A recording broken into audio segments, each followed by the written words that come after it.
Hey, I'm Doug with D&E in the Garage. Today I want to talk about one of the most misunderstood and often wrongly accused parts of a solid axle steering setup. Your steering stabilizer. These things get blamed for all kinds of things that are not their fault, and they get ignored when they cause problems that are their fault. Alright, let's get under the Jeep and see what I'm talking about. Alright y'all, we are up underneath my 2000 Jeep Cherokee, but the information I'm about to give you is applicable for any Jeep, Dodge, Ford, anything that has a solid front axle steering setup, which is most Jeeps and lots of bigger trucks and stuff. All of those vehicles are going to have what's called a steering stabilizer. What it is essentially a shock absorber. Some people call it a steering damper. And today I want to go over some key things, how to diagnose a bad steering stabilizer and how to replace a steering stabilizer. It's not very hard. The main thing here is that there's a ton of misinformation out about steering stabilizers. If you are watching this video because you think that your vehicle has death wobble and you think that your steering stabilizer is going to, or a new steering stabilizer is going to fix that, I'm here to tell you, you are dead wrong. Alright, steering stabilizers have nothing to do with death wobble. If you would like some information on death wobble, I have a really good video. Hit the card up in the corner.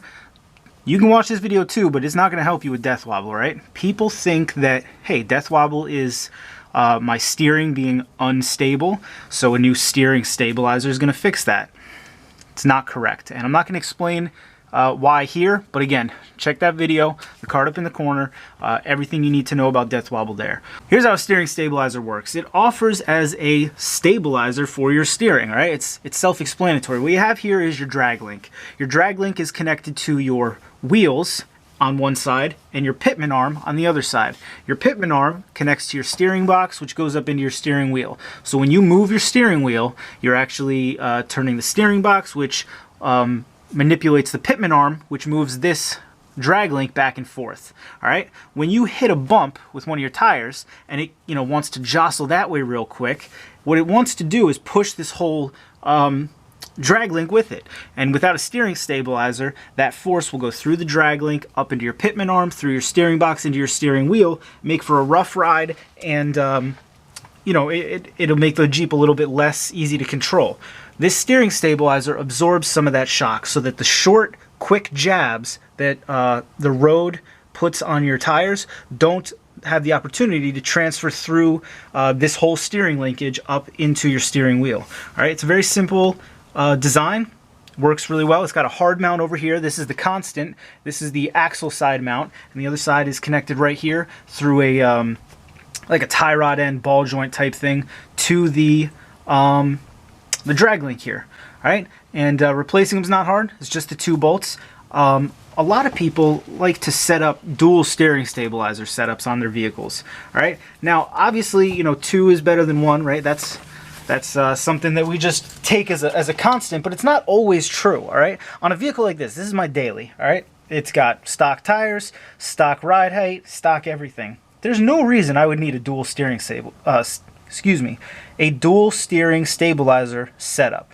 That's for when you put huge tires on. And now the input from the road is magnified by the fact that you have 35-inch tires wanting to push your whole steering setup sideways. What people often misunderstand or wrongly assume about a steering damper or a steering stabilizer is that it is going to cure all of your steering issues. Steering stabilizer won't cure loose steering. It won't cure other worn out parts. Like if you have bad tie rods and ball joints, adding a dual steering stabilizer setup is not going to fix anything. I know there's a couple companies out there that sell them, and they sell them pretty inexpensively. And I can't tell you how often I see vehicles with worn out steering components or stock tires, but they have a dual, rough country dual steering stabilizer setup. You've kind of wasted your money there. All right. The flip side of it is that people like me who drive a stock vehicle with a solid axle daily, they ignore these things. And in fact, I don't know if you can tell. You see how wet this one is? This one's completely blown. It's not doing anything. All right, I bought this vehicle about 2 months, and I've been slowly fixing little things like this. These things get ignored on daily vehicles. So, your takeaway here, if you have a daily vehicle with a solid front axle, make sure you change this thing. Make sure you change it no matter what when they go bad. But don't expect it to cure all evils. All right, it doesn't take up slack in your steering from other components. It doesn't cure death wobble, but it is a necessary component. So enough talking, let's get into changing this thing.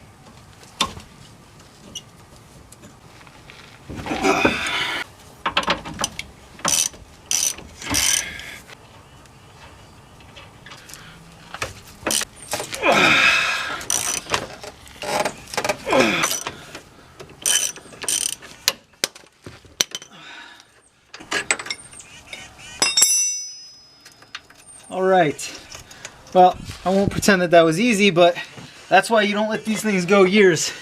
There's no reason for that to be so stuck on there. All right, now, as you can see, this mount is out. One down here. Just going to persuade it to also come out. Enter the BFH.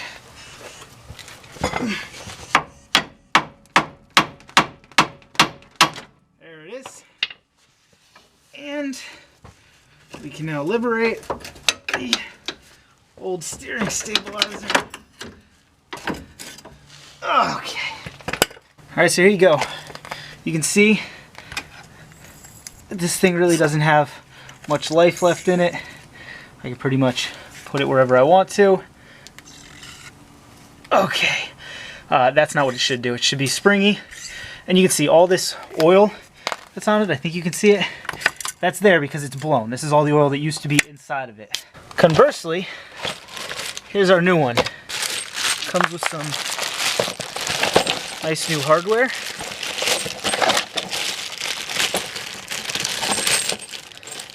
All right. Cotter pin. New castle bolt, and a nice, fresh, brand new steering stabilizer. And you can see it's got plenty of give. Here's how these things work. They come with this very strange nut to be as the way they connect. What you do with this is it goes through there like that. Oop. And then you use this to tighten it on this side. So lock that on there. Now it looks like this Monroe one did not come with a new nut and bolt for this backside. So as difficult as that other one was to get out, I'm glad I didn't break it because we are going to reuse it. Alright, so I'm going to get this thing tightened up and we'll be able to put this thing in the Jeep. Alright, so there you have it.